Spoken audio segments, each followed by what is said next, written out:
Hi everybody, Mike from Joel's Allbite Tractor. So we just got done doing a little 420, a cute little tractor. This one here is a family tractor.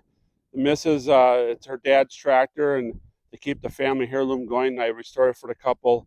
The tractor came in rusted tight, so we took the motor out and had that overhauled at the machine shop.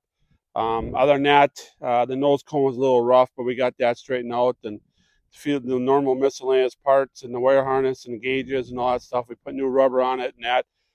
She's a pretty cute little tractor. It's sad to see this one go, but this one's more of a local tractor.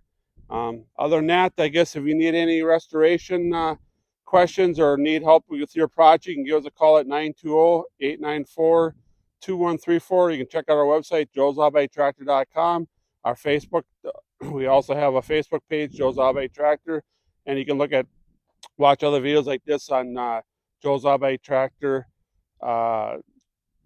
on YouTube.